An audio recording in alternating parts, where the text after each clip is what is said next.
राधे राधे। आज हम इस वीडियो में ऐसी बात करने जा रहे हैं क्योंकि होली का त्योहार सामने है और कई लोगों के विवाह हुए हैं होली से पहले। तो कई लोगों में ये कंफ्यूजन रहता है कि होली का पहली होली बहू अपने ससुराल में मना सकती है क्या, और जो जिनका विवाह हुआ है और पहली होली जिनकी है वो दोनों सास बहू ध्यान से सुन ले। सास बहुओं के लिए ये वीडियो बहुत महत्वपूर्ण है। जिनके घर में अभी नई नई बहू आई है वो ये वीडियो बिना सुने रहे नहीं। हाँ, आपके लिए बहुत महत्वपूर्ण है। ये प्रश्न है और हमने देखा है हमारे घरों में बहुएं पहला होलिका का त्योहार अपने घर में नहीं मनाती हैं बल्कि मायके में चली जाती हैं। पहली होली वो अपने मायके में मनाते हैं। इसके कई रीजन है पर उसमें से एक दो रीजन मैं आपको बताता हूँ। पहला, होलिका का जो स्वभाव है वो है जलना। जैसे हम प्रहलाद जी को जलाने के लिए होलिका लेके गई थी, और अभी जो बहू आई है हमारे घर में वो प्रेम स्नेह ये प्राप्त करना चाहती है। तो पहली होलिका का दहन हम उसको नहीं दिखा सकते। और ऐसा भी मान्यता है कि अगर दोनों सास बहू उस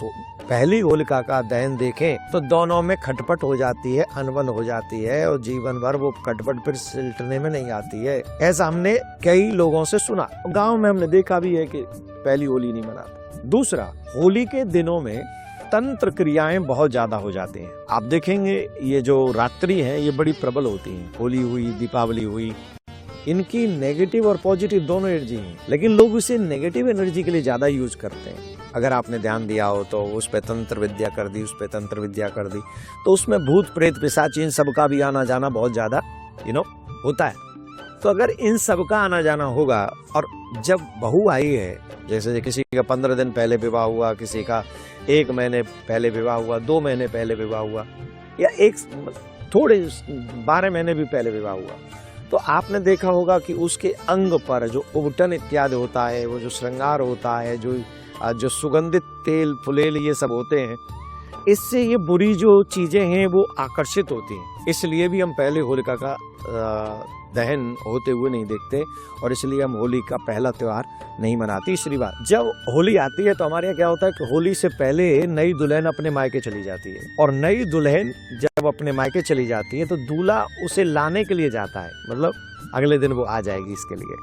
तो दूल्हा के आने से तो उस घर में भी, दुल्हन के मायके में भी 2 चीजें मानी जाती हैं। पहली कि दुल्हन जो हमारी बेटी है वो उस घर के आंगन में आखिरी होली मना रही है, और उस होली के तमाम जो रंग हैं वो प्रेम के रंग, चाहे वो चाचा ताऊ भाई इत्यादि उन सब के साथ में खेलती है। और कहते हैं कि होलिका के दिन अगर वो बेटी प्रार्थना करे तो उस मायके में भी सुख समृद्धि बनी रहती है। और फिर जमाई के आ जाने से, जब जमाई आ जाता है होली, तो पहली होली जमाई खेलता है अपने ससुराल में। और आप तो जानते ही हैं कि जब जी होली खेलने आ जाए ससुराल में जी, तो होली में कितना रस और प्रेम और अपनापन बरसता है।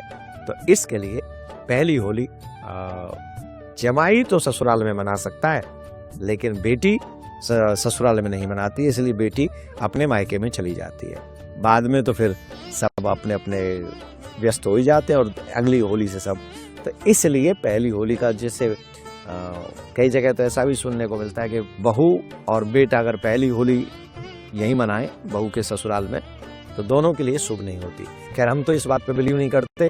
शुभ और अशुभ तो सब ठाकुर जी के हाथ में है, हमारे और आपके हाथ में नहीं है। पर मुझे जब सुनने को मिला तो मैंने कहा मैं आपको सचेत कर दूं और आपकी एक शंका का समाधान कर दूं कि हाँ, अगर हमारे बड़ों ने कहा है कि पहली होली बहू अपने ससुराल में नहीं मनाएगी तो आप ये निर्णय करें कि हम नहीं मनाएंगे। और जो रीति रिवाज चले आ रहे हैं, धर्म जीवन 2 ही तरीके से जिया जाता है, वेद रीति और लोक रीति, और दोनों ही तरीके से विवाह भी होता है, वेद रीति और लोक रीति। तो वेद जो कहें उसे धर्म स्वीकार कीजिए और लोक रीति जो हो उसको हृदय से पालन कीजिए। यही हम लोगों का दायित्व है। होली की बहुत बहुत शुभकामना। होली से पहले जितने भी नव दंपत्ति उन सबको ये वीडियो सुना देनी चाहिए, ये आपका दायित्व है। आपको होली की बहुत बहुत शुभकामना।